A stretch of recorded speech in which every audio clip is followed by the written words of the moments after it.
In the name of Allah, the most gracious, the most merciful.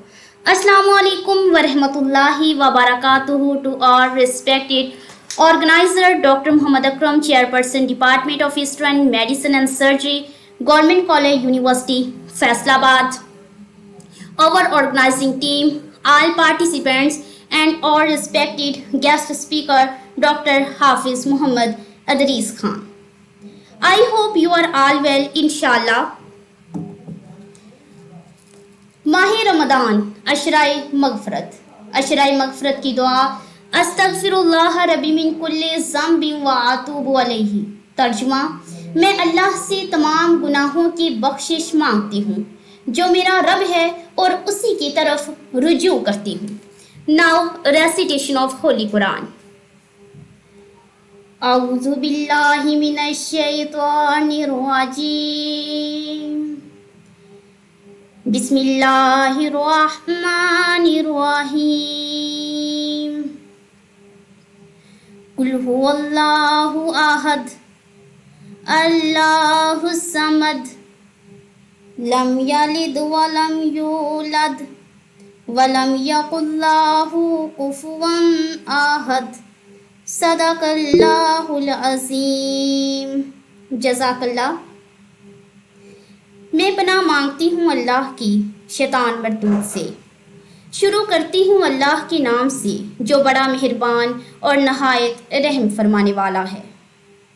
कह दो कि अल्लाह एक है, अल्लाह बेनियाज है, ना उसकी कोई औलाद है ना वो किसी की औलाद है, उसका कोई हमसर नहीं। May Allah help us to follow these verses. Ameen. The title of this webinar, Career Opportunities for BEMS Graduates. Firstly, I am really thankful to Dr. Muhammad Akram, Chairperson, Department of Eastern Medicine and Surgery, Government College University, Faisalabad, for organizing these informative webinars on daily basis. And I am really thankful to our organizing team for your activeness and all participants for joining us. And my special thanks to our guest speaker, Dr. Hafiz Muhammad Adris Khan. Thank you so much, sir, for joining us, for your precious time you have given us. Please, sir, start and share your knowledge about career opportunities for BEMS graduate. Please, sir.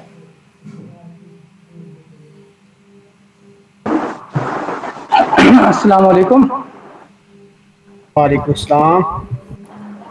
Sir मैं screen share करने लगा। ठीक है।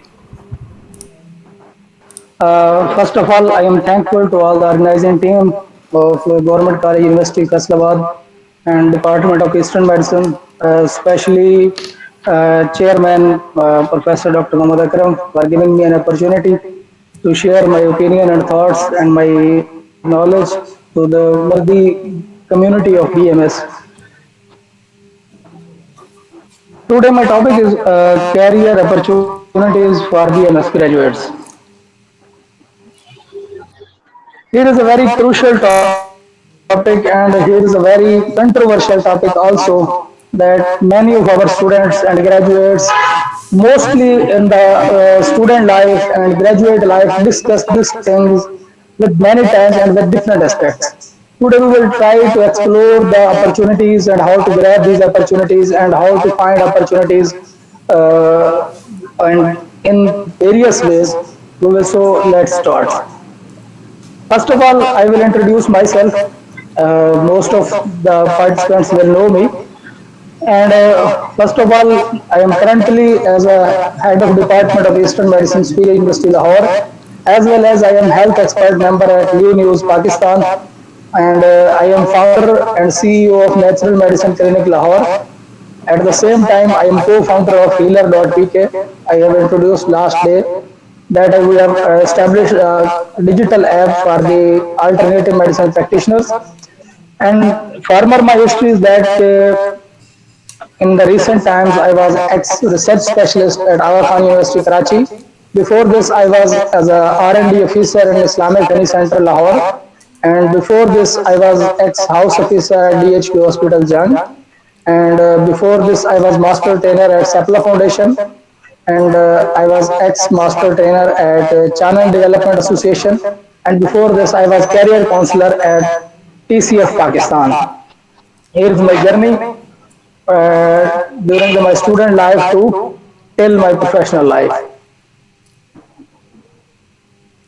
अच्छा, अब सवाल ये आता है कि एक बंदा BMS का इंतखाब क्यों करे? जैसे student having FSC pre medical have multiple option to choose his or career, so why he या she should choose the BMS? FSC pre medical graduate के पास बहुत सारे ऑप्शंस होते हैं, वो ऑप्शंस भी आगे हम डिस्कस करते हैं, लेकिन उसमें हमने डिस्कस ये करना है कि why he should join the eastern medicine programme for his career, for his profession and for his growth. ये कुछ मैंने एक लिस्ट बनाई है, एक चार्ट बनाया है, जिसके जरिए आप देख सकते हैं कि मैंने मुख्तलिफ डिपार्टमेंट्स और प्रोग्राम्स को और फिर उनकी मुख्तलिफ जो एप्लीकेशन है उसको मैंने डिस्कस किया है। सबसे पहले हमने लिखा है मेडिकल साइंस को। मेडिकल साइंस में ये बात क्लियर रहे कि मेडिकल साइंस में सिर्फ 3 प्रोग्राम है इस वक्त पाकिस्तान के अंदर, MBBS या BDS, और दूसरा प्रोग्राम है इसके अंदर BEMS, और तीसरा है BHMS। इसके अलावा कोई प्रोग्राम जो मेडिकल साइंस के अंदर एग्जिस्ट नहीं करता। उसके बाद दूसरा है फार्मास्यूटिकल साइंस, उसके अंदर आप सब बेहतर जानते हैं PharmD की डिग्री होती है। थर्ड नंबर पे है allied health sciences. Allied health sciences में मुख्तलिफ अलाइड हेल्थ साइंसेज के शोबे हैं, जिसमें BS ऑप्टोमेट्री है, मेडिकल लैब टेक्नोलॉजी है, फूड है, DPT है, ऑपरेशन थिएटर टेक्नोलॉजी है, डेंटल है, माइक्रो BS डेंटल है, डेंटल टेक्नीशियन भी होता है, और BS डेंटल हाइजीनिस्ट होता है, BS माइक्रोबायोलॉजी होता है, BS पब्लिक हेल्थ होता है।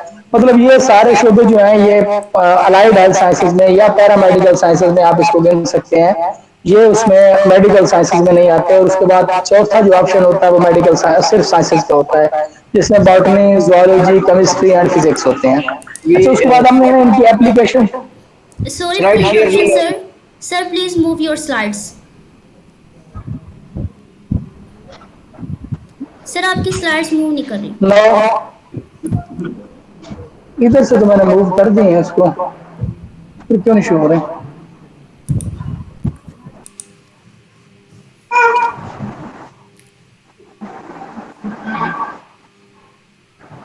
ये इसकी जो स्लाइड जिसको मैं डिस्कशन में ला रहा था वो ये है कि हमारे पास 4 जो है बेसिकली मेडिकल साइंस के बाद जो प्रॉपर मेडिकल क्या है, तो लोग आर्ट्स में भी और दूसरे शोबों में जा सकते हैं, लेकिन जो प्रॉपर FSC प्री मेडिकल के लिए शोबे हैं वो मेडिकल साइंसेज है, फार्मास्यूटिकल साइंसेज है, अलाइड हेल्थ साइंसेज है और हेल्थ साइंसेज है। साइंसेज में बॉटनी, जूलॉजी, केमिस्ट्री और फिजिक्स आते हैं, BS प्रोग्राम्स। और इसी तरीके से जो है वो जो अलाइड हेल्थ साइंसेज है उसमें optometry, medical lab sciences, food technology, DPT, operation theatre technology, dental, micro physiology, BS microbiology, BS इस तरह के जो BS प्रोग्राम्स हैं वो सारे आते हैं। फार्मास्यूटिकल साइंसेज में PharmD आता है, और मेडिकल साइंसेज में MBBS या BDS, और उसके बाद BEMS और BHMS। इसके अलावा मेडिकल साइंस के अंदर पाकिस्तान में कोई डिग्री एग्जिस्ट नहीं करती। अच्छा, अब आती है इनकी एप्लीकेशन कहाँ कहाँ पे है। क्लिनिकल प्रैक्टिस में, job as physician, job at 17 scale, entrepreneurship, digitalisation, social sector, industry और टीचिंग। अब क्लिनिकल प्रैक्टिस जो है वो मेडिकल साइंस वाला तो कर सकता है, ना फार्मास्यूटिकल साइंस वाला कर सकता है, ना अलाइड हेल्थ साइंसेज वाला कर सकता है, और ना ही साइंसेज वाला कर सकता है। फिर इस तरह जो फिजिशियन की जॉब है वो मेडिकल साइंस वाला कर सकता है, फार्मास्यूटिकल वाला नहीं कर सकता है, अलाइड हेल्थ साइंस का नहीं कर सकता, और साइंसेज का नहीं कर सकता। 17 स्केल पे जॉब जो है वो मेडिकल साइंस वाले को मिलती है या फार्मास्यूटिकल वाले को मिलती है, तो उसमें भी AHS या साइंसेज वाले को नहीं मिलती। एंटरप्रेन्योरशिप इन तीनों में हो सकती है, अलाइड हेल्थ साइंसेज में भी, फार्मास्यूटिकल में भी और मेडिकल में भी। और ये भी कुछ में हो सकती है, जैसे ऑप्टोमेट्री में आप ऐनक की दुकान बना सकते हैं, या इसके अलावा जो है वो फिजियोथेरापी में आप एक रिहेबिलिटेशन सेंटर बना सकते हैं, लेकिन वो भी आप मेडिकल लैब साइंसेज में, BS फूड में, BS माइक्रो में इस तरह की कोई एंटरप्रेन्योरशिप एक्टिविटी की नहीं कर सकते।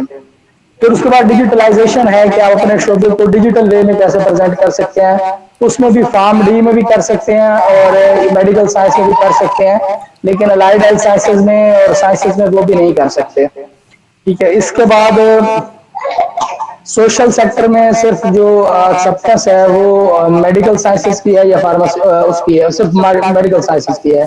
इंडस्ट्री में मेडिकल साइंस और फार्मास्यूटिकल साइंस एडजस्ट होती है। टीचिंग में फिर तकरीबन सारे शोबे एडजस्ट हो सकते हैं। ये एक ब्रीफ से चार्ट मैंने बनाया था जिसके जरिए हम देख सकते हैं कि बीएमएस की एप्लीकेशन किस किस शोबे में हो सकती हैं और कहाँ कहाँ नहीं हो सकती, और बाकियों में और बीएमएस में क्या डिफरेंस है।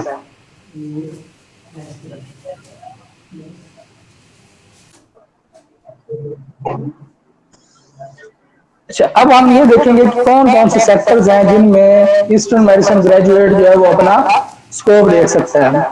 अब मेडिकल सेक्टर में ये है कि मेडिकल क्लिनिक खोल सकता है, ओपीडी बना सकता है, हॉस्पिटल की मैनेजमेंट कर सकता है, हिजामा की क्लिनिक कर सकता है, या डाइट थेरेपी की क्लिनिक कर सकता है, इसे इलाज बिल ग़िज़ा कहा जाता है। फिर उसके बाद इंडस्ट्री है उसके पास। इंडस्ट्री के अंदर वो रिसर्च एंड डेवलपमेंट में काम कर सकता है, प्रोडक्शन में काम कर सकता है, quality control and quality assurance में काम कर सकता है, मार्केटिंग में काम कर सकता है। तो ये मुख्तलिफ मेडिकल के और इंडस्ट्री के शोबे हैं जिनके अंदर ईस्टर्न मेडिसिन ग्रेजुएट्स के लिए कैरियर अपॉर्चुनिटीज अवेलेबल होती हैं। उसके बाद नेक्स्ट है सोशल सेक्टर। सोशल सेक्टर वो होता है जिसमें पब्लिक अवेयरनेस का काम होता है, जिसमें हम हेल्थ अवेयरनेस कैंपेन्स होती हैं, लाइक डेंगू है और हेपेटाइटिस है, कोविड-19 है, टीबी है। इस तरह के जो एपिडेमिक्स होते हैं उनके अंदर मुख्तलिफ हेल्थ अवेयरनेस के लिए हेल्थ कोऑर्डिनेटर्स वगैरह और इस तरह के प्रोग्राम को चलाने के लिए जो मेडिकल साइंस के लोग चाहिए होते हैं, क्योंकि इसमें कोई ओपीडी वगैरह इन्वॉल्व नहीं होती, तो जहाँ एमबीबीएस की रिक्वायरमेंट होती है वहां पे भी अगर कोई बीएमएस वाला अप्लाई करता है तो उसको एडजस्ट कर लिया जाता है। इवन 2018 में नहीं, लगभग 2020 के अवाइल में जब मेरा भी एमफिल कंप्लीट नहीं था, उस वक्त मैंने ये हेपेटाइटिस के प्रोग्राम में प्रोग्राम मैनेजर के लिए अप्लाई किया था, जो कि मेरी सिलेक्शन हो गई थी। तो फिर मुझे सुपीरियर यूनिवर्सिटी में अपॉर्चुनिटी मिल चुकी थी, तो फिर मैंने वो कैंसिल कर दी थी। हालांकि उनकी रिक्वायरमेंट भी थी वो सिर्फ एमबीबीएस की थी, लेकिन उसमें हमने अप्लाई किया तो उन्होंने हमें कंसिडर कर लिया। उसके बाद एंटरप्रेन्योरशिप ये होता है कि आप अपना बिजनेस जो कर सकते हैं, उसमें ये है कि आप अपने पर्सनल क्लिनिक बना सकते हैं, अपनी हर्बल प्रोडक्ट्स लॉन्च कर सकते हैं, उसमें कॉस्मेटिक्स की भी हो सकती हैं और जो है इसके ड्रग्स भी बना सकते हैं। कॉस्मेटिक्स जो है ये सबसे बेहतरीन शुबा फीमेल्स के लिए हो सकता है। अगर फीमेल अपना करियर बनाना चाहें एंटरप्रेन्योरशिप में, तो वो अपनी होम बेस्ड होम प्रोडक्शन के कॉस्मेटिक्स को ऑनलाइन सेल करने में और इस तरह के जो पर्सनल क्लिनिक्स बनाने में वो फीमेल्स के लिए जो पीड्स का क्लिनिक होता है या गायनी का क्लिनिक होता है वो बड़ा सूटेबल रहता है। उसके बाद है डिजिटलाइजेशन, कि हमारा शोबा जो है उसको हम डिजिटल वे में कैसे अपना कैरियर उसमें बना सकते हैं। डिजिटल वे में वो ये है कि हम अपना वर्चुअल क्लिनिक स्टैब्लिश कर सकते हैं, online consultancy through Facebook, Instagram, WhatsApp या मुख्तलिफ ऐप्स के थ्रू, जैसे ओला डॉक है, मरहम है, और इस तरह की मुख्तलिफ ऐप्स जो हैं उसके जरिए। और दूसरा ये है कि हम मेन स्ट्रीम मीडिया पे एज हेल्थ केयर एक्सपर्ट, अब आप लोग देखते ही हैं कि जितने टीवी चैनल्स हैं उनके अंदर मॉर्निंग शोज में और मुख्तलिफ शोज के अंदर एक हर्बलिस्ट या हर्बल हेल्थ एक्सपर्ट बिठाया जाता है जो जनरल पब्लिक को अवेयरनेस दे रहा होता है। तो वो उसकी जो है वो बड़ी ज़रूरत है। मेन स्ट्रीम मीडिया में आप अपना कैरियर देख सकते हैं। तीसरा उसमें ये है कि आप फेसबुक के थ्रू या इंस्टाग्राम के थ्रू अपने प्रोडक्ट्स की डेवलपमेंट कर सकते हैं, प्रोडक्ट्स की मार्केटिंग कर सकते हैं, अपने प्रोडक्ट सेल कर सकते हैं। इसके अलावा यूट्यूब एक बहुत अच्छा ऑप्शन है कि आप अपना जो नॉलेज है उसको पब्लिक से शेयर करें, आप अपनी एक्सपर्टीज जो है अपना एक चैनल क्रिएट करें और उसके जरिए अपनी हेल्थ एक्सपर्टीज, अपना नॉलेज जो है वो जनरल पब्लिक के साथ शेयर करें। अच्छा, उसके बाद है रिसर्च का। रिसर्च एक बहुत वास्ट फील्ड है, लेकिन इस वक्त पूरी दुनिया जो है वो हर्बल मेडिसिन के रिसर्च पे काम कर रही है। तो रिसर्च के शोबे में भी कैरियर जो अपॉर्चुनिटीज है वो बहुत सारी आ रही हैं इस वक्त पब्लिक के लिए, स्टूडेंट्स के लिए। उसमें रिसर्च एसोसिएट की पोजीशंस आती हैं, रिसर्च कोऑर्डिनेटर्स की पोजीशंस आती हैं, रिसर्च स्पेशलिस्ट की पोजीशन आती हैं, और मैं खुद आगा खान यूनिवर्सिटी में 2 साल अगर रिसर्च स्पेशलिस्ट काम करता रहा हूँ। अब हमने कुछ चीजें वो चुनी हैं कि जो ये चीजें मैं बता रहा हूँ, अक्सर जब मैं ये चीजें बताता हूँ तो फिर सवाल आता है कि ये सारी बातें हैं, इसमें ऐसा कुछ भी नहीं है, ये भी नहीं है, वो भी नहीं है। तो मैंने इस दफा जो है वो कुछ अपने जो हैं सक्सेस स्टोरीज उनको भी इसमें ऐड किया ताकि हम उन पब्लिक को ये बता सकें कि ये सिर्फ बातें नहीं है, हमारे इस तरह से मुखलाफ यहाँ ग्रेजुएट जो है वो अपना कैरियर इसमें देख रहे हैं और या वो अपने अर्निंग जो है वो यहाँ से कर रहे हैं। सबसे पहला जो मैंने चुना है वो है हारिस हर्बल क्लिनिक है। डॉक्टर गौस नाजमीन इनका नाम है, बीएमएस है, एमफिल फाइटो मेडिसिन है, आईयूबी से हैं। ये उनके पेज का लिंक मैंने साथ शेयर कर दिया है, हारिस हर्बल क्लिनिक के नाम से है। ये अपनी कॉस्मेटिक्स बनाती हैं और इसको सोशल मीडिया के ऊपर सेल करती हैं। और इनका बाय प्रोफेशन ये एमफिल से पहले तो एक स्कूल में टीचिंग कर रही थी, तो उस टीचिंग के साथ साथ ये कहती है कि इतनी प्रोडक्ट्स की एफिकेसी और क्वालिटी आती है, इवन स्कूल का स्टाफ, स्टूडेंट्स और टीचर्स में पूरा नहीं आता जितना मेरे पास टाइम होता है। तो इनके कुछ प्रोडक्ट्स के मैंने वो भी लगाए हैं यहाँ पे सैंपल्स भी। ये इनका एक स्टॉल था, वहां से हमने तस्वीर ली थी, जो यूनिवर्सिटी के अंदर इन्होंने एक स्टॉल लगाया था। ये मुख्तलिफ उनकी प्रोडक्ट्स हैं जो वो घर में बना के और मार्केट में सेल करती हैं। ये एक बीएमएस फीमेल के लिए ये एक अच्छा मोटिवेशन हो सकती है कि वो अपने घर की यूज के लिए भी और उसकी सेल करने के लिए भी इस तरह के प्रोडक्ट्स बना के मार्केट में लॉन्च कर सकें। और मुख्तलिफ लोग जो 15-15, 20-20 हज़ार की जॉब्स के लिए इधर उधर खज्जल हो रहे होते हैं, रोज सुबह शाम ऑफिस से आ रहे होते हैं, और ये वो उनके लिए ये एक बहुत अच्छा सोर्स ऑफ अर्निंग हो सकता है। इसके लिए बल्कि पैटर्न साहब से रिक्वेस्ट भी करूंगा कि अगर कोई इस तरह का वेबिनार हो जिसमें ये टेक्निकल स्किल्स सिखाई जाए कि how to make cosmetics and how to develop syrup and capsules and tablets, तो इस तरह की जो इंडस्ट्री के लोग हैं वो इसमें। और यहाँ मैं ऐड करना भूल गया, इस वक्त ये R&D की हेड है एक न्यूट्रास्यूटिकल इंडस्ट्री में लाहौर के अंदर, ये डॉक्टर गौस नाजमीन। यहाँ घर से उन्होंने काम शुरू किया था और आज वो R&D हेड है एक लाहौर के अंदर एक न्यूट्रास्यूटिकल कंपनी के अंदर। उसका नाम है हाई न्यूट्रिशन के नाम से। हाई न्यूट्रिशन अगर आप सर्च करेंगे तो आपको मिल जाएगी। हाई न्यूट्रिशन में ये एज अ R&D हेड के तौर पर काम कर रही है। इसके अलावा नेक्स्ट स्टोरी हमारे पास है डॉक्टर शफीकुर रहमान है, ये बीएमएस है, एमफिल है फाइटो मेडिसिन से। और जैसे मैंने बताया था कि हॉस्पिटल मैनेजमेंट में हमारे लोग अच्छा काम कर सकते हैं, तो ये एक सक्सेस स्टोरी है। हरीम फातिमा हॉस्पिटल है भावलपुर के अंदर, और वहाँ ये शफीक साहब जो है वो एज ए मेडिकल सुपरिटेंडेंट काम कर रहे हैं। तो ये एक हॉस्पिटल मैनेजमेंट से हमारी एक सक्सेस स्टोरी है। उसके बाद इससे नेक्स्ट हमारे पास है डॉक्टर जीरा कामिर। इन्होंने सिर्फ पीएमएस किया हुआ है, हिजामा स्पेशलिस्ट हैं, लाहौर के अंदर काम कर रहे हैं, और ये सीईओ हैं शाहीन हर्बल फार्मा के भी। ये मरहम की वेबसाइट के ऊपर ये वाहिद बीएमएस हैं जो अपनी सर्विसेज दे रहे हैं। ये उनका नाम शो हो रहा होगा।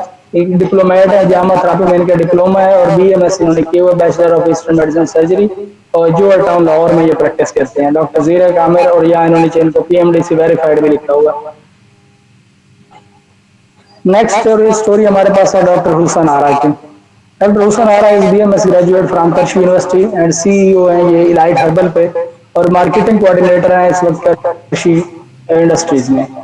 ये इनका ऑफिशियल पेज है इलाइट हर्बल ऑफिशियल के नाम से फेसबुक के ऊपर। इसी तरह इनका एक इंस्टाग्राम के ऊपर पेपर है पेज है जहाँ पे ये अपने प्रोडक्ट्स जो है वो सेल करती हैं। इनकी जो मुख्तलिफ प्रोडक्ट्स हैं वो मैं आपको इसमें एक दो सैंपल मैंने उसके भी ऐड किए हैं। तो मैं चाहूँगा कि आप उनके प्रोडक्ट्स को लुक दें कि जिस तरह की इस वक्त एलीट क्लास या जनरल पब्लिक डिमांड करती है। इनकी पैकिंग और इनकी जो उसकी लुक है और जो इनकी स्टाइल है वो बिल्कुल एक मॉडर्न वे में और बहुत अच्छे तरीके से प्रेजेंट करते हैं, और इनका बड़ी हॉट सेलिंग प्रोडक्ट्स हैं। इसके अलावा इनकी एक और प्रोडक्ट्स हैं, ये इनके फैट लॉस के लिए प्रोडक्ट्स हैं। इनको ये देखें कि इनके कुछ इन्होंने ये कैप्सूल्स भी बनाए हुए हैं इन्होंने, ये जो नीचे पड़े हैं, और ये कुछ उसके सफूफ वगैरह हैं। इस तरह की बड़ी अच्छी और ज़बरदस्त पैकेज में जो है वो सेल करती हैं। और इस वक्त करंटली कर्शी में मार्केटिंग कोऑर्डिनेटर हैं, लेकिन साथ साथ वो अपना ये एलीट हर्बल्स का पेज भी जो है वो चलाती हैं। इसके अलावा एक नेक्स्ट स्टोरी हमारे पास है कि जो लोग हमारे इंडस्ट्री में हाईएस्ट रैंक पे काम करते हैं उसमें डॉक्टर मुस्तंसर साहब हैं, जो कि इस वक्त प्लांट मैनेजर हैं फ्लोरेक्स फार्मा के अंदर। ये एक हमारी सक्सेस स्टोरी है। ये एमफिल फाइटो मेडिसिन है जीसी यूनिवर्सिटी फैसलाबाद से, और बीएमएस इनका आईयूबी से है। ये करंटली इन्होंने 2011 में इंडस्ट्री में काम शुरू किया था, और आज ये प्लांट मैनेजर की पोजीशन पे हैं, और ये बड़ी अच्छी पोजीशन है और हमारे लिए बड़ी ये मोटिवेशन का सोर्स है कि इन्होंने अपना एक पाथ से बनाया और इंडस्ट्री के अंदर अपनी एक एक्सट्रीम पोजीशन पे गए। प्लांट मैनेजर के बाद फिर सीईओ ही होता है यूनिवर्सिटी का, इंडस्ट्री का, इससे ऊपर और कोई पोजीशन नहीं होती। फिर एक बहुत बड़ी जो अपॉर्चुनिटी मैंने डिजिटलाइजेशन की बात की कि आप अपना कोर्स को या अपनी स्किल्स को डिजिटल कर सकते हैं। उसमें हमारी प्रोग्राम की होस्ट हैं जो डेली आपको इसी वेबिनार में मिलती हैं, उनका हवाला देना मैं बड़ा मुनासिब समझता हूँ, बड़े ऑनर फील करता हूँ। डॉक्टर असबा शायद जो इनका यूट्यूब चैनल है अपनी हेल्थ केयर एक्सपर्ट्स पे काम करती हैं, ये इनका इसके बाद देख रहा था 330 वीडियोज इनकी अब तक हो चुकी हैं। तो 350 वीडियोस बनाना और उसको सोशल मीडिया पे डालना और सोशल मीडिया पे इसकी फेम लेना और उसके व्यूज लेना, और इसके जरिए आप एक हैंडसम अर्निंग कर सकते हैं और बड़ी ऑनरेबल अर्निंग होती है। और बड़ी रिस्पेक्ट आपको मिलती है पब्लिक के अंदर, आप एक पब्लिक फिगर बनते हैं, आपको पब्लिक से पजीराई मिलती है, आप लोगों को हेल्थ एडवाइजरी देते हैं, तो लोग इसको बड़ा अप्रिशिएट करते हैं। तो ये भी एक फीमेल्स के लिए भी और मेल्स के लिए भी आप घर बैठ के एक सोर्स हो सकता है कि जिसके जरिए आप अपना काम कर सकते हैं। अच्छा, अब आता है, ये तो वो सक्सेस स्टोरीज थी। अब जो फेलियर की स्टोरीज है ना, उनके पीछे रीजंस क्या होती हैं, किस वजह से हमारे लोग जो है वो ज्यादातर नाकाम होते हैं और वो अपॉर्चुनिटी को ग्रैब नहीं कर पाते और बाद में वो ब्लेम देते हैं कि यूनिवर्सिटी ठीक नहीं थी, डिग्री ठीक नहीं थी, कोर्स ठीक नहीं था, उस्ताद ठीक नहीं थे, काउंसिल ठीक नहीं थी, एचएससी भी ठीक नहीं थी, फलां भी ठीक नहीं था, हम इसलिए फंस गए हैं, हम बड़े फंस गए हैं, हम मुसीबत में हैं। लेकिन उसके पीछे वो सारी चीजें उनको एनालाइज ही नहीं करते कि हमारी कहाँ पे गलती थी। जितनी मैंने सक्सेस सुनाई है, इनकी डिग्री भी सेम है, इनके इंस्टीट्यूट्स भी सेम है, इनका कोर्स कंटेंट भी सेम था, इनके इदारे भी सेम थे, इनकी काउंसिल भी सेम थी, इनकी एचएससी भी सेम थी, लेकिन वो अपनी अपनी जो है उसी चीजों के साथ अपनी एक कैरियर की पीक तक पहुंचे हैं। लेकिन हमारे कुछ लोग ऐसे हैं जो उसमें अभी अपने करियर में अपने इंटरेस्ट भी नहीं दे सके, तो उसको पीछे बजाय इसके कि वो डिप्लोमा को कोर्स करें, डिग्री को कोर्स करें, अपने टीचर्स को कोर्सें, अपने इंस्टीट्यूट को कोर्सें, या फिर अपने काउंसिल्स के बारे में बातें करें, या इधर उधर जाकर मुख्तलिफ फोरम के ऊपर जाके लिखें कि ये डिग्री फजूल है, ये लोग फजूल हैं, ये टीचर अच्छे नहीं है, ये फलां अच्छा नहीं है। तो उससे बेहतर ये होता है कि वो अपनी मिस्टेक्स देखें कि यही डिग्री, अकरम साहब के पास भी तो यही डिग्री है ना, इदरीस के पास भी यही डिग्री है, हाफिज आसिफ के पास भी वही डिग्री है, आसिफ इकबाल साहब के पास भी वही डिग्री है, डॉक्टर इसमतुल्लाह खान साहब के पास भी वही डिग्री है। इस तरह जो मैंने अभी पीछे एग्जांपल्स दिए हैं उनके पास भी यही डिग्री है। वो कैसे अपने करियर में पीक तक चले गए और आप में कहाँ पे कोई ऐसी खामी रह गई है जिसकी वजह से आपको कोई अपॉर्चुनिटी नहीं मिल रही या कोई ऑफर नहीं हो रही। उसमें सबसे पहला पॉइंट जो है वो ये है कि प्रॉपर सीवी नहीं है। सीवी इस तरह से बनी होती है कि देखने वाला जब उसके पास 100 सीवी पड़ी होती है, तो अगर आपकी सीवी अट्रैक्टिव नहीं है या सीवी का जो तरतीब है वो प्रॉपर नहीं है, तो वो अल्टीमेटली आपकी सीवी रिजेक्ट कर देगा। तो कोशिश करें कि आप अपनी सीवी के अंदर वो सारी चीजें देखें जो आपको सीवी आपकी प्रोमिनेंट बना सकती हैं, आपकी सीवी को ज्यादा वैल्यूएबल बना सकती हैं। आप अपनी सीवी के अंदर वो चीजें ऐड करें। दूसरा ये है कि आप प्रॉपर होमवर्क करें। होमवर्क ये होता है कि आप जिस पोस्ट के लिए जा रहे हैं वो पोस्ट किस तरह की है, उसमें आपको क्या काम करना होगा, उसमें आपकी जो एक्सपर्टीज है वो उसके साथ एडजस्ट हो पाते हैं या नहीं हो पाते हैं, वो जो इदारा है वो आपके लिए सूटेबल है या नहीं है। अक्सर ये होता है कि हम लोग हर जगह पे ऐसे ही हुए, किसी की बनी होती है वो उठा के ईमेल डालते रहते हैं और कहते हैं कोई भी जॉब मिल जाए, कहीं पे भी जॉब मिल जाए। तो इधर बैठ जाए चेयर पे, फोन में 10 मिनट रहेगा। तो वो जो है अपना वो उस एक ही सीवी बार बार डालते रहते हैं और अल्टीमेटली उनको कहीं से भी कोई रिस्पॉन्स नहीं आता क्योंकि उन्होंने वो चीज एडजस्ट ही नहीं की होती। अब मैं आपको एक एग्जांपल देता हूँ कि हमारे बीएमएस के ग्रेजुएट हैं, उनका जो 3-4 साल का एक्सपीरियंस है वो मार्केटिंग में है, सोशल मीडिया मार्केटिंग में, कंटेंट राइटिंग में। तो हमारे पास सुपीरियर यूनिवर्सिटी में एक अपॉर्चुनिटी थी, तो मैंने उनको रेफर की, मैंने कहा अगर आप इंटरेस्टेड हो तो आप यूनिवर्सिटी ज्वाइन कर सकती हैं। तो उन्होंने मुझे अपनी सीवी सेंड की, मैंने सीवी रेलेवेंट पर्सन को सेंड की, उसकी मुझे कॉल आ गई। उसने कहा देखिए इसकी जो ग्रेजुएशन है वो ईस्टर्न मेडिसिन में है, तो हमें तो वो बंदा चाहिए जो लॉन्ग टर्म अपना करियर मार्केटिंग में देख रहा हो। ये ना हो कि हम इसको एडजस्ट करें, हम काम शुरू करवाएं और 6 महीने साल बाद इनको ईस्टर्न मेडिसिन में जो अपॉर्चुनिटी नजर आए और ये भाग जाए। मैंने कहा जी पिछले 3 साल से तो वो अपना करियर जो मार्केटिंग में देख रहे हैं, तो अगर उनका इंटरेस्ट बना है तो उन्होंने मुझे कहा है कि आप इसको एडजस्ट करें। तो उन्होंने कहा ठीक है, हम इंटरव्यू बुला लेते हैं और बाकी चीजें हम वहां फाइनल कर लेंगे। अगर आप अपनी फील्ड मार्केटिंग चुनना चाहते हैं तो फिर जरूर चुनें। अक्सर मेरे पास लोग आते हैं कि जो मुझे कॉल करते हैं जॉब्स के लिए, तो वो कहते हैं कोई भी जॉब मिल जाए, कहीं पे भी मिल जाए। तो ये इस तरह से जॉब नहीं मिलती। आप अपना एक अपनी एक्सपर्टीज देखें, अपना इंटरेस्ट देखें कि मैं कहाँ एडजस्ट होता हूँ, मेरी क्लिनिकल स्किल्स बेहतर है नहीं है, मेरी कम्युनिकेशन स्किल्स बेहतर है, मेरी लैब स्किल्स बेहतर है, मेरी या ऑफिशियल स्किल्स, एडमिन की स्किल्स बेहतर है। तो जिस तरह की आपकी स्किल्स हैं या जिस तरह का आपका इंटरेस्ट है, आप उस तरह की अपॉर्चुनिटी देखें। फिर तीसरी ये थी कि रॉन्ग अप्रोच आप करते हैं, आप उसको अप्रोच नहीं करते जो रिक्वायर्ड होता है। आप अप्रोच करते हैं कि फॉर एग्जाम्पल जैसे आपने कहा किसी भी जगह पे कोई भी अपॉर्चुनिटी आई, आपने वहां पे 15 मिनट बाद आ जाएंगे, फ्री होगा 15 मिनट बाद। वो अप्रोच जो है वो रॉन्ग करते हैं। रॉन्ग का मतलब ये होता है कि वो गलत अप्रोच करते हैं। वो अपनी वो उनकी अंडरस्टैंडिंग ये होती है कि मैं अप्लाई तब करूंगा जब मेरे पास कोई सिफारिश होगी। या मैं अप्लाई तब करूंगा जब मेरे अलावा किसी और ने अप्लाई नहीं किया होगा। वहाँ अब पिछले दिनों एक अपॉर्चुनिटीज थी CPST में, जो college of physician and surgeon Pakistan है। उसके लिए मैंने कुछ लोगों की CV फॉरवर्ड की, उनमें कुछ लोगों को इंटरव्यू के लिए कॉल आ गई। तो वो अब मुझे इंटरव्यू के लिए जिस बंदे को फीमेल की थी उनको कॉल है, वो डिजी खान से थे। तो वो मुझे कहने लगे कि मुझे कॉल तो आ गई इंटरव्यू के लिए, लेकिन इनके पास तो और भी बहुत सारे कैंडिडेट्स होंगे। मैंने डिजी खान से लाहौर आना इंटरव्यू के लिए, और ये भी कंफर्म नहीं है कि जॉब लगेगी या नहीं लगेगी, तो ऐसे मेरा किराया जाया जाएगा, तो मैं फिर नहीं आती। तो फिर मैंने उनको ये कहा कि फिर आप इस इंतजार में हैं कि कोई ऐसी जॉब निकले जिसका सिर्फ आपको बताया जाए, कोई और एप्लीकेंट भी ना हो, और आपके घर आके वो इंटरव्यू कर जाए ताकि आपका किराया भी ना लगे, तो फिर आप जॉब करेंगे, अदरवाइज आप नहीं करेंगे।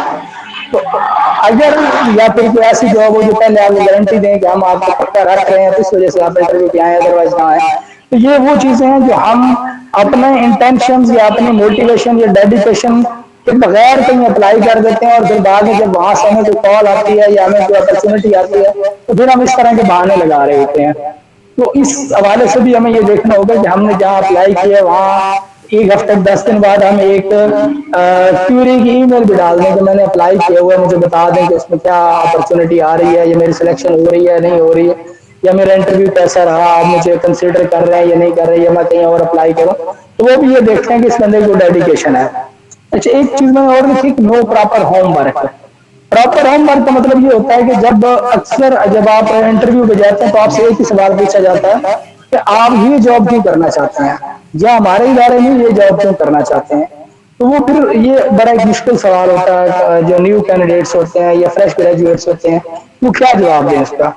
तो उसका जो जवाब बनता होता है मन वो ये होता है कि आपको उस जॉब का पता हो कि इस जॉब की जो रिक्वायरमेंट्स हैं वो क्या है, और वो मैं कैसे फिल कर सकता हूँ। फॉर एग्जाम्पल, अगर कहीं लेक्चरशिप की जॉब है और मैं अप्लाई करता हूँ, तो वो मुझसे अगर यही सवाल पूछेंगे कि भाई हम आपको क्यों जॉब दें, तो मैं उसमें ये कह सकता हूँ कि लेक्चरशिप के लिए एक अच्छी कम्युनिकेशन स्किल रिक्वायर होती है।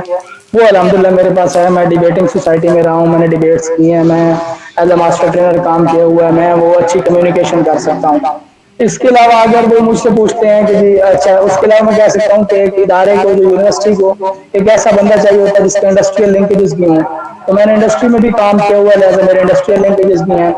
फिर इस तरह और हो सकता है कि को करिकुलर एक्टिविटीज मैनेज करने वाला बंदा हो, जो लेक्चर हो। तो मैंने welcome parties, farewell parties, annual dinners, conferences, workshop वो मैनेज की हुई हैं, तो लिहाजा मैं वो भी कर सकता हूँ।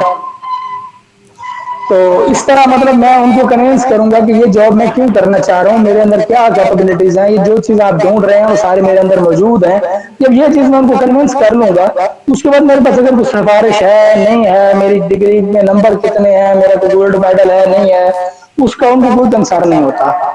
हर इदारे को बंदा वो चाहिए होता है जो उनकी रिक्वायरमेंट के मुताबिक काम कर सके। तो अगर आप उनकी रिक्वायरमेंट के मुताबिक काम कर सकते हैं, तो फिर उसके अलावा आपको इसकी सिफारिश वगैरह की कहीं पे भी किसी क्लाइंट पे भी कोई जरूरत नहीं होती। अच्छा, उसके बाद अगला है less digital approach. Less digital approach में बहुत सारी चीजें आती हैं, जिनमें हमारे मुख्तलिफ जो फोरम्स हैं जिसपे जॉब्स अपॉर्चुनिटीज आती हैं, इसमें सबसे टॉप पर लिंक्डइन आता है, रोजी.पी के आता है, जॉब्स.पी के आता है, जॉबीफेयर.com आता है। इस तरह के मुख्तलिफ ऐसे ऑनलाइन फोरम्स हैं जिसके ऊपर लोग हेड हंटिंग करते हैं। फॉर एग्जाम्पल, मुझे ईस्टर्न मेडिसिन के ग्रेजुएट अगर जो रिक्वायर्ड है, तो मैं रोजी.पी पे जाके ईस्टर्न मेडिसिन लिखूंगा, तो जिन लोगों की वहाँ प्रोफाइल बनी होगी मेरे सामने आ जाएंगे। मैं उसमें देखूंगा कौन बंदा कितना एक्सपीरियंस है, और वो कितनी जो है उसके ऊपर मेरे साथ वो आ सकता है, कितने पे पैकेज मेरे पास अपॉर्चुनिटी है, ये कितना मैं ऑफर कर सकता हूँ, और वो कितना रिक्वायर्ड करता है। ठीक है, तो वो इस तरीके से उसको अप्रोच हो सकता है। तो हमारे जो लोग अनएम्प्लॉयड हैं या जो कहते हैं कि अपॉर्चुनिटीज नहीं है, उनकी अक्सर खामी ये होती है कि उन्होंने लिंक्डइन पे अकाउंट नहीं बनाया होता, रोजी.पी पे अकाउंट नहीं बनाया होता, या इस तरह के जो ऑनलाइन फोरम्स होते हैं तो उनके ऊपर अकाउंट ही नहीं बनाया होता, और उन पर जाकर सर्च ही नहीं की होती जॉब्स, और वो ये कहते हैं कि लेस वो कहते हैं कि हमें जॉब्स नहीं मिलती, और इस तरह से। फिर उसके बाद अगला होता है कि less communication skills. Communication skills में ये होता है कि जब आप इंटरव्यू में बैठे हैं, तो आप अपनी बात अगले बंदे को समझा सकें, अगले बंदे को कन्विंस कर सकें, वो जो आंसर आपसे पूछना चाह रहा है आप वो आंसर दे सकें। ये होती है कम्युनिकेशन स्किल। और फॉर एग्जाम्पल अक्सर अवकाश ये होता है कि सवाल मुख्तलिफ पूछे जा रहे होते हैं लेकिन अगला बंदा जो है वो प्रॉपर जवाब नहीं दे रहा होता, वो प्रॉपर अपना जवाब नहीं दे पा रहा होता, तो इस वजह से वो जो है उसकी कम्युनिकेशन जो है वो लेस हो जाती है, तो वो कन्विंस नहीं कर पाता, अगले बंदे को जवाब नहीं दे पाता। जैसे भी मैंने पूछा कि लोग पूछते हैं कि आपकी 3 खूबियां क्या हैं, आपकी 3 खामियां क्या हैं, आपकी जो है वो आप 5 साल बाद अपने आप को कहाँ देखते हैं, आप इसी ऑर्गेनाइजेशन में जॉब क्यों करना चाहते हैं, आप यही पोस्ट पे जॉब क्यों करना चाहते हैं, इस तरह के जो सवाल होते हैं वो अपने आप को वो कॉन्फिडेंस नहीं सबर कर पाता और वो अपने आप को नहीं उस तरीके से दे पाता। चौथी चीज है वो अंडर एस्टिमेशन है, ये बड़ा इंपॉर्टेंट टॉपिक है। मैंने जब भी कोई अपॉर्चुनिटी मुख्तलिफ ग्रुपों में शेयर किया तो मुझे तरह तरह के सवाल सुनने में आते हैं। तो पहली बात ये है कि जो चीजें आपके सिलेबस में हैं, जो चीजें आपने पढ़ी हैं, जिनके बारे में आप भावना हुआ है, आप उसके ऊपर काम कर सकते हैं। फॉर एग्जाम्पल आपने माइक्रोबायोलॉजी पढ़ा हुआ है, कोई ऐसी पोस्ट आती है जिसमें माइक्रोबायोलॉजिस्ट के तौर पे काम करना है, तो आप अपने आप को प्रेजेंट करेंगे मुझे माइक्रोबायोलॉजी आती है और मुझे जो आप काम कहेंगे मैं ये कर लूंगा, आप मुझे ये अपॉर्चुनिटी दे दें। फिर इसी तरह आपने पब्लिक हेल्थ पढ़ी है, मतलब वो जो कम्युनिटी मेडिसिन है, तो पब्लिक हेल्थ के रेलिवेंट काम है, तो अब आप अपने आप को प्रेजेंट करें। अगर कोई फार्माकोलॉजी के रेलिवेंट काम है वहां अपने आप को प्रेजेंट करें, अगर कोई आपका डायग्नोस्टिक से रेलिवेंट कोई काम है तो वहां अपने आप को प्रेजेंट करें, रिसर्च से रेलिवेंट काम है तो वहां अपने आप को प्रेजेंट करें। अक्सर इस तरह के ऐड जरूर आते हैं लेकिन उसमें बीएमएस मेंशन नहीं होता, तो वहां पे जो है बीएमएस मेंशन नहीं होता, तो हम क्या करते हैं वो अक्सर हम उसको इग्नोर कर देते हैं। और अक्सर जब मैं ऐसी अपॉर्चुनिटी शेयर करता हूँ तो लोग ये कहते हैं कि इसमें बीएमएस तो लिखा हुआ ही नहीं है। जरूरी नहीं है कि उनको बीएमएस का पता हो या बीएमएस लिखा हो, जब आप वो काम कर सकते हैं, आपके अंदर वो स्किल है, तो आप अपने आप को प्रेजेंट करें। फॉर एग्जाम्पल अब मैंने आपको एग्जाम्पल दी कि कुछ लोग ऐसे हैं जो मार्केटिंग की जॉब्स कर रहे हैं, तो अपना जो है मार्केटिंग की जॉब्स कर रहे हैं, तो जो मार्केटिंग की जॉब कर रहे हैं, मार्केटिंग की किसी भी जॉब के अंदर बीएमएस मेंशन नहीं किया हुआ होता, लेकिन जब वो जॉब के लिए अप्लाई करते हैं, ये जॉब पे जाते हैं, तो वहां पे उनको ये बताया जाता है कि जी आपने तो ये काम करना है, वो कहते हैं ठीक हम ये कर सकते हैं। तो जब वो कर सकते हैं तो इट्स मीन कि वो अपना अपनी जॉब सिक्योर कर सकते हैं, अपना रोजगार बना सकते हैं, उनके स्किल्स हैं मार्केटिंग में, तो वो अपने आप को उसमें एक्सेल कर जाते हैं और बहुत बड़े बड़े लेवल पे जाते हैं ऐसे लोग भी। और ये मार्केटिंग का तो ऐसा शोबा है कि जो हर इंडस्ट्री को रिक्वायर्ड है, हर इदारे को रिक्वायर्ड है, हर यूनिवर्सिटी को रिक्वायर्ड है। जिसकी मार्केटिंग स्किल अच्छी है वो तो हर इदारे के लिए एक हॉट सेलिंग केक बन जाता है, और उनको गाड़ियां, उनको मुख्तलिफ इंसेंटिव्स और मुख्तलिफ प्रोटोकॉल्स, शायद इतना एचओडी की तनख्वाह नहीं होती है यूनिवर्सिटी की जितनी वो उसको उसको जितनी एक मार्केटिंग मैनेजर ले रहा होता है, तो मुख्तलिफ जो है वो चीजें कर रहे होते हैं। तो अपने मेरी सारे स्टूडेंट से ही गुजारिश है कि तो अपनी सीवी को अपडेट रखा करें, अपना जिस जॉब के लिए आप अप्लाई करना चाह रहे हैं, ये जो आपके माइंड में कोई करियर अपॉर्चुनिटी है, आप उसके बारे से होमवर्क करके रखें, तो मैंने ये जॉब करनी है और वो इस इदारे में मुझे मिल सकती है, उन इदारों की वेबसाइट जाकर विजिट करें। क्योंकि अक्सर लोग ये होता है कि जरूरी नहीं होता कि अखबार में ऐड दें या सोशल मीडिया पे ऐड दें, वो अपनी वेब पे भी ऐड दे रहे होते हैं, तो आप अपने उनकी वेब जो है वो बराबर विजिट करें, उनके जो लिंक्डइन प्रोफाइल है उसको विजिट करें, इस तरह की चीजें जो है वहां से विजिट करें और वहां से अपने लिए अपॉर्चुनिटी जो है वो ढूंढ सकते हैं। अपने आप को बिल्कुल अंडर एस्टिमेट ना करेंगे। अच्छा, दूसरी एक बड़ी इंटरेस्टिंग बात ये है कि अक्सर ऐड बना होता है उसमें लिखा होता है कि जी ये जॉब है और उसके लिए 5 साल एक्सपीरियंस रिक्वायर्ड है, इस जॉब के लिए 3 साल का एक्सपीरियंस रिक्वायर्ड है। तो अक्सर उसमें अगर किसी का 1 साल का भी है लेकिन वो अगर उसने 1 साल में ज्यादा लर्न किया हुआ तो डायरेक्ट तो वो चीज चाहिए जो वो काम करवाना चाहते हैं, अगर वो आप करके दे सकते हैं तो उनको उस चीज से कोई गर्ज नहीं है कि आपका 6 महीने का एक्सपीरियंस है या 1 साल का या 2 साल का या 4 साल का, तो उसमें उनको इदारों वालों की कोई गर्ज नहीं होती। लिहाजा जितने साल का भी एक्सपीरियंस लिखा हुआ है, अगर आप कॉन्फिडेंट हैं कि आप कर सकते हैं तो आप जरूर अप्लाई करें।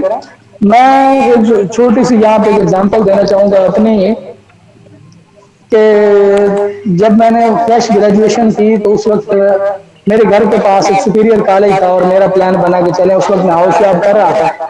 मैंने कहा चले इवनिंग में ना कोई इनके पास एक आध लेक्चर देख लेते हैं, कोई जूलॉजी वगैरह या बॉटनी शॉटनी या कोई बायोलॉजी, ये हम पढ़ा लेंगे। चले एक तो बंदा टच रह जाता है मेडिकल के साथ और लर्निंग के साथ, एजुकेशन के साथ, और दूसरा छोटा मोटा पॉकेट मनी बनती रहेगी। तो मैं वहां पे गया सुपीरियर कॉलेज में, उन्होंने मेरा डेमो लिया और उन्होंने मुझे रिजेक्ट कर दिया।